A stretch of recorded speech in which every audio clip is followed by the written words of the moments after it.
अगर किसी भी बॉडी की डेंसिटी को इस वैल्यू से डिवाइड कर देंगे तो जो आंसर आता है that is known as relative density.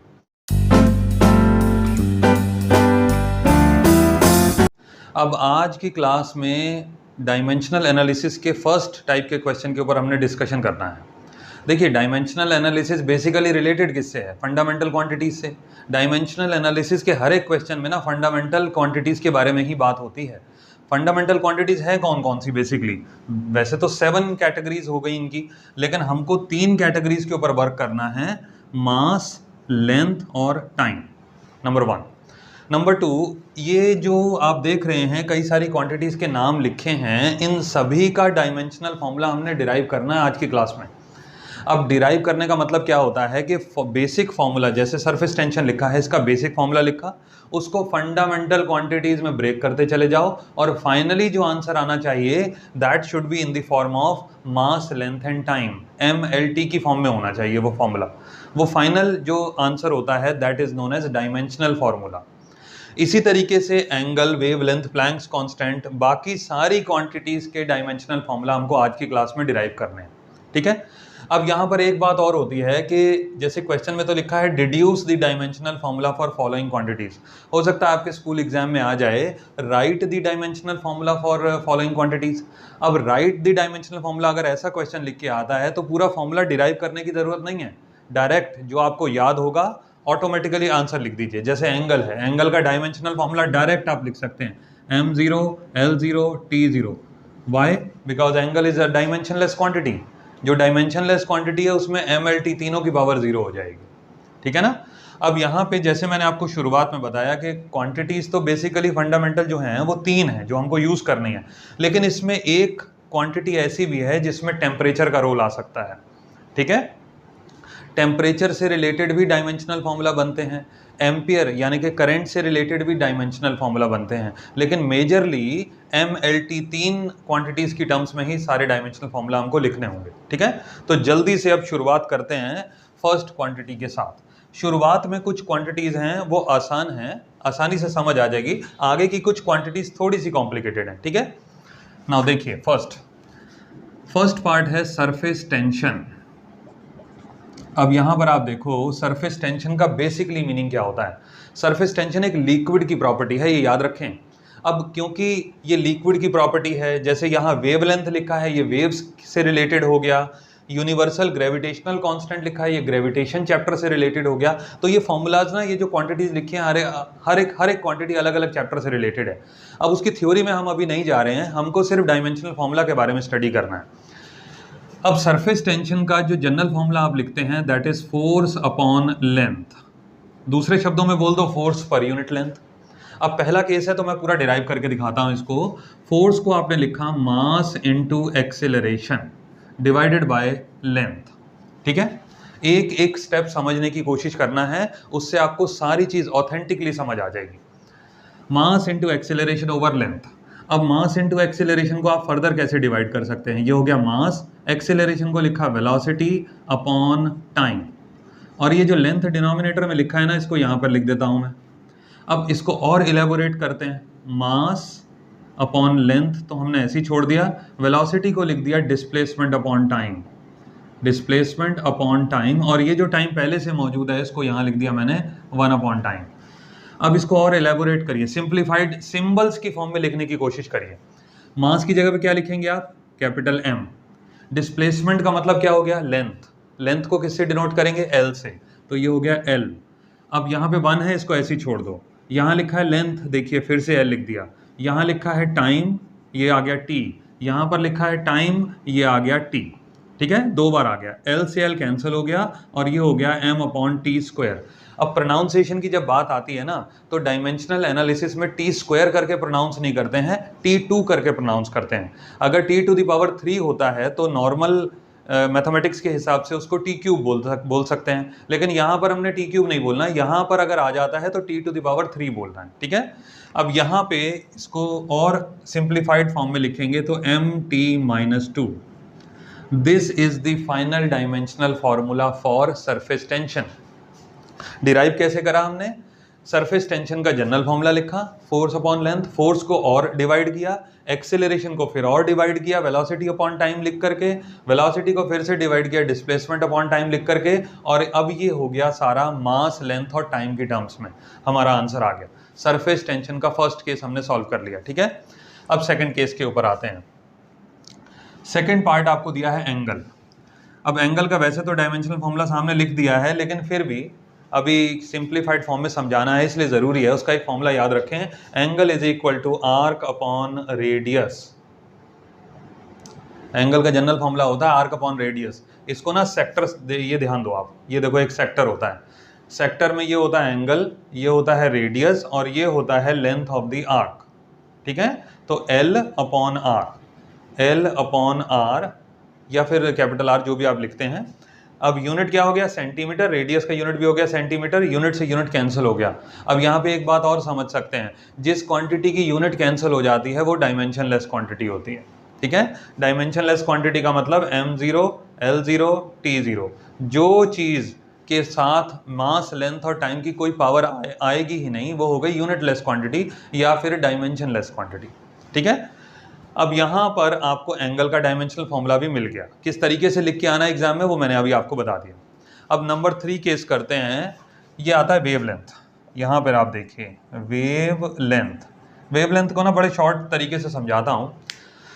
Wave length को अगर आप डिवाइड करोगे, दो शब्दों का अगर हिंदी में संधि विच्छेद करते हैं ना, एक ही बड़े शब्द को दो हिस्सों में बांट देते हैं, उसी तरीके से यहाँ पर भी संधि विच्छेद कर दो। लेंथ ऑफ द वेव, एक वेव का जितना लेंथ होता है उसको बोलते हैं वेव लेंथ, ठीक है ना, समझ आ गया। अब वेव लेंथ लिखा है, यानी कि लेंथ ऑफ द वेव, किसका लेंथ, वेव का लेंथ। कौन सी क्वांटिटी की बात कर रहे हैं, लेंथ की बात कर रहे हैं। लेंथ का डायमेंशनल फॉर्मूला क्या हुआ, L.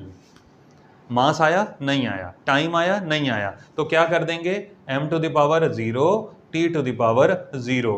This is the dimensional formula for wavelength. कितना सिंपल है आप देखो, आई होप आपको समझ आ रहा होगा, है ना। दोबारा से सुन लो, एंगल का जनरल फॉर्मूला लिखा, सरफेस टेंशन का जनरल फॉर्मूला लिखा, वेवलेंथ के बारे में एक डिस्क्रिप्शन दिया। वेवलेंथ का कोई मैंने जनरल फॉर्मूला आपको नहीं बताया, लेकिन वेवलेंथ को डिस्क्रिप्टिव फॉर्म में बताने की मैंने कोशिश करी। Length of the wave, length of the wave, length का मतलब एल, और यहाँ पर जो चीज़ मिसिंग है उसकी पावर बना दी हमने 0। होपफुली तीनों केस समझ आ गए। अब हम फोर्थ केस के ऊपर आगे बढ़ते हैं, प्लैंक्स कांस्टेंट। सबसे पहली बात आपको एक और बताना चाहता हूं मैं, प्लैंक्स कांस्टेंट से रिलेटेड कुछ नया फॉर्मूला है जो हो सकता है आपने 9th 10th में ना पढ़ा हो। अगर पढ़ा है तो बहुत अच्छी बात है, नहीं पढ़ा है तो अभी आप समझ जाएंगे। देखिए एक फॉर्मूला होता है E is equal to h nu, या दूसरे शब्दों में लिख सकते हैं एच सी ओवर लैम्डा। अब यहाँ पर ना ये एक नया केस है, थोड़ा सा ध्यान दीजिएगा। E stands for energy. Planck एक साइंटिस्ट का नाम हुआ है, उन्होंने एक रिलेशन दिया था E is equal to h nu या फिर E is equal to h c over lambda. ये लैम्डा स्टैंड्स फॉर वेवलेंथ और न्यू स्टैंड्स फॉर फ्रीक्वेंसी, ठीक है ना। C stands for speed of light. चाहे तो आप ये फॉर्मूला यूज कर लो, चाहे तो आप ये फॉर्मूला यूज कर लो, दोनों तरीके से प्लैंक्स कांस्टेंट का डायमेंशनल फॉर्मूला हम डिराइव कर सकते हैं। अब यहाँ से अगर हम बात करते हैं E is equal to h nu, let say हम इसको लेके चलते हैं। E का मतलब हो गया एनर्जी, H का मतलब हो गया प्लैंक्स कांस्टेंट, और न्यू का मतलब हो गया फ्रीक्वेंसी, ठीक है। अब इसको सॉल्व कैसे करना है, यहाँ पर एनर्जी का डायमेंशनल फॉर्मूला पहले तो हमको लिखना पड़ेगा, या एक स्टेप और बढ़ा लेते हैं। चलो H इज इक्वल टू क्या बना हमारे पास, एनर्जी अपॉन फ्रीक्वेंसी। अब अगर हमको एनर्जी का डायमेंशनल फॉर्मूला पता है और फ्रीक्वेंसी का डायमेंशनल फॉर्मूला पता है, तो दोनों फॉर्मूलेस को प्लेस करेंगे, हमारे पास फाइनल आंसर आ जाएगा ना, है ना, सिंपल। लेकिन फिर भी मैं आपको, क्योंकि डेरिवेशन हम सिखा रहे हैं, तो एनर्जी का डेरिवेशन मैं आपको पहले करके दिखाता हूं। एनर्जी को किस तरीके से आपने डिराइव करना है, डायमेंशनल फॉर्मूला एनर्जी का देखिए ध्यान से। Energy is equal to work. Energy और वर्क बराबर होता है। कोई भी व्यक्ति उतना ही वर्क कर सकता है जितनी एनर्जी उसके पास है, कोई भी मशीन उतना ही काम कर सकती है जितनी एनर्जी उसके पास है। तो energy is numerically equal to work. Work का जनरल फॉर्मूला क्या हो गया, फोर्स इनटू डिस्प्लेसमेंट। अब फोर्स का डायमेंशनल फॉर्मूला अभी थोड़ी देर पहले हमने सरफेस टेंशन का जब डिराइव किया था तो उसके साथ हमने इलेबोरेशन दिया था। यहाँ पर मैं डायरेक्ट लिख देता हूँ mlt-2।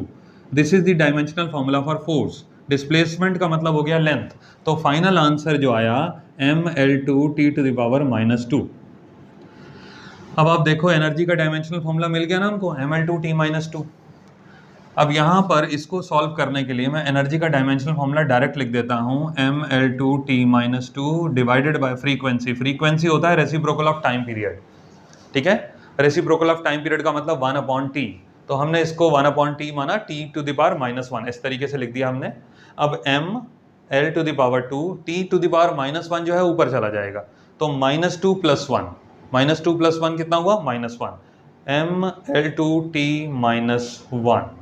This is the dimensional formula for Planck's constant. Hopefully आपको समझ आ गया होगा, बहुत इंपॉर्टेंट है, इसको ध्यान रखिएगा। इसी तरीके से अगर आप इस फॉर्मूले का यूज़ करके hc/λ फॉर्मूले का यूज़ करके आप प्लैंक्स कांस्टेंट की वैल्यू निकालना चाहते हैं तो वो भी करके दिखा देता हूँ। E = hc/λ, यहाँ से आपने h की वैल्यू डिराइव करी E⁴/c। E का मतलब हो गया एनर्जी, और एनर्जी का डायमेंशनल फॉर्मूला डायरेक्ट लिखता हूँ मैं mL2T-2।